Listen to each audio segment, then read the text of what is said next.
Hey there, pirates! Welcome aboard the Anime No Me channel. Chapter 1138 brought incredible revelations. The story of Shanks has been revealed, and now we know how he joined Goldie Roger, the Pirate King. I hope for your support to help our crew win, and to do so, you just need to click the thumbs up button, leave a like, and subscribe to the channel. By doing this, you will win an incredible devil fruit, so just comment which fruit you want. Guys, One Piece. Chapter 1138 delivered a revelation that no one, and at the same time, everyone expected. But when we analyze the details, it makes perfect sense within the narrative that has been built over the years. The revelation that Shanks has a twin brother, Figurland Shamrock, completely changes our perception not only of Shanks, but also of his true role in the world and his connection to the world government. This might be one of the biggest plot twists in the series, because it directly affects the story of one of the most mysterious and influential characters in One Piece. Since Shanks was introduced in Chapter 1, he has always carried an enigmatic aura, being the one who inspired Luffy to become a pirate. The only thing we knew for sure was that he was part of Roger's crew as a child, and somehow became one of the Yonko. But his past has always been a mystery. When Oda introduced the Figurland lineage in One Piece film Red, many already suspected that Shanks could be connected to the Celestial Dragons. However, Chapter 1138 not only confirmed this, but also revealed that he has a brother who remains loyal to the world government. Perhaps the most important detail in this chapter is the dialogue between Loki and Shamrock. When Loki questions how someone with Shanks' face could be a celestial dragon, Shamrock does not hesitate to respond that Shanks is his younger twin brother, but that he chose to live in this filthy lower world. This detail changes everything because it confirms that Shanks is not just a former world noble. He had the option to return to Mary Joyce and refused. This raises several questions. Why did Shanks choose to live as a pirate? When did he discover his origins? And most importantly, what is his relationship with the world government now? Another interesting point is that Shamrock mentions that Shanks returned to Mary Joyce once. This could mean that at some point in the past, he considered rejoining his family, or at least trying to understand his origins better. Maybe it was something related to Roger's disappearance, or even the beginning of his journey as a captain. This could also explain why Shanks seems to have a certain level of respect for the world government, despite being a pirate. Perhaps he has information that makes him believe a direct conflict with them is not the best option. The introduction of Shamrock also creates an interesting contrast to Shanks. While Shanks became a pirate, Shamrock took the opposite path and became the leader of the Holy Knights. If we analyze the structure of the villains in One Piece, it is common for Oda to create rivals who are reflections of the protagonists with opposing philosophies. Shamrock could be exactly that for Shanks.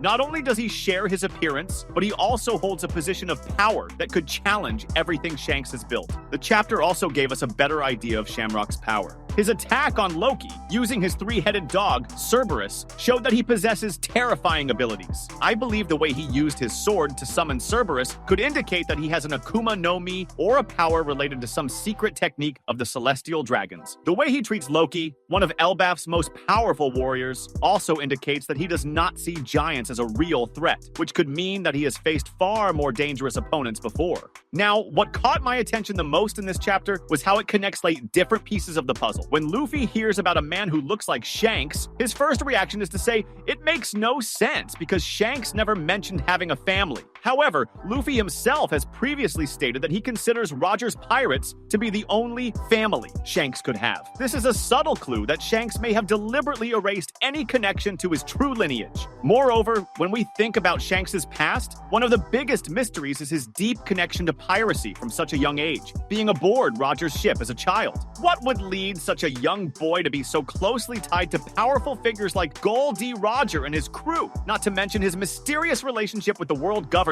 Until now, Shanks' past has been shrouded in mystery and filled with gaps, but it now gains a new layer of complexity. If he really has ties to the Figurland family, and therefore to the Celestial Dragons, this connection may have directly influenced his choices over the years. I think this point should not be overlooked. Shanks grew up in a privileged reality, but was able to choose his own path, something that can be seen as both a victory and an ongoing internal struggle between his past and his present. Perhaps the most intriguing point is how Shanks might have been introduced to Roger during the battle against Rox D. Gzebek. As far as we know, Shanks is extremely young, but it is plausible that his family was among those affected by the violence and destruction caused by Zebek's empire during the God Valley incident. During that period of chaos, many noble houses were destroyed, and their wealth and territories were plundered, including those directly linked to the world government, as happened in God Valley. What I imagine is that Shanks lost his family around the same time Zebek's empire fell, leaving him adrift without his clan and without the possibility of inheriting any kind of status or power. Thus, he would have become a war orphan, someone without a powerful lineage to keep him within the circle of the celestial dragons. This could explain the crucial moment when he met Roger. Roger, being the captain of the Rogers and someone with his own vision of the world and the role of the powerful,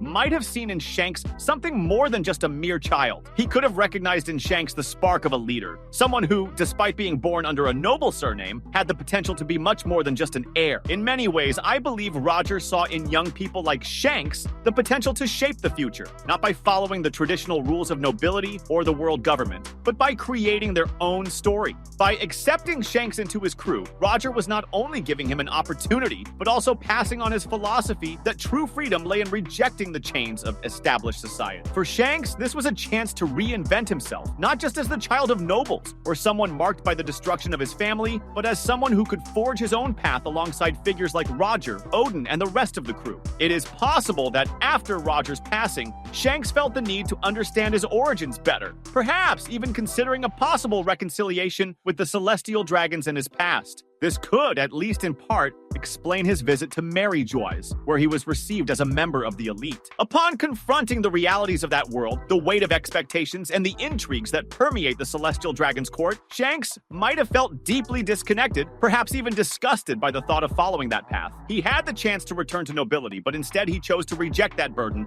and follow his own journey. This also explains why he might have continued to act with a certain ambiguity regarding the world government, perhaps even possessing knowledge of secrets that other pirates do not know or understand. He knew that facing them directly and absolutely could be destructive, but his balanced stance as a pirate, avoiding total confrontation, might have been his way of navigating between these two worlds without being consumed by either. Furthermore, Shanks' return to the world of piracy, perhaps influenced by a more mature perspective on the system and the world's struggles, could explain why he adopted a more diplomatic and balanced approach toward other pirates and the world government. If he truly held valuable information about the world's secrets, such as the contents of the Poneglyph Stone, he might have chosen a stance of strategic neutrality, avoiding aggressive involvement in direct conflicts. Unlike many other pirates, Shanks always seemed to calculate his actions in a way that prevented major escalations of violence. This leads us to consider the idea that he, indeed, has a broader vision for the future of the world, understanding that the key to true revolution or change is not just in fighting, but also in building alliances and understanding the true mechanisms that govern power. His meeting with Luffy, therefore, was not just a coincidence or a symbolic gesture of friendship, but something deeper. Shanks and Luffy, in very different ways, share a similar mission. Both represent a break from the system Shanks through piracy, armed with deep knowledge of what truly happens behind the scenes of the world, while Luffy does so with an unshakable belief in freedom and justice, yet without the same weight of political responsibility. And in the end, will Shanks and Shamrock face each other? I believe the answer lies in the ideals they follow. While Shanks was able to live outside the chains of nobility and the celestial dragons, Shamrock represents everything Shanks rejected: absolute power, control, and the selfishness of the elite. Their fight will therefore be more than just a physical battle. It will be a clash of philosophies and visions for the future of the world. When that moment comes, I believe Shanks will have to confront his past, his choices, and the price of the freedom he so deeply cherishes. Shanks' story, now intertwined with Shamrock's and the mysteries of the world government, promises to reveal even deeper layers about the true meaning of freedom and the fight against a system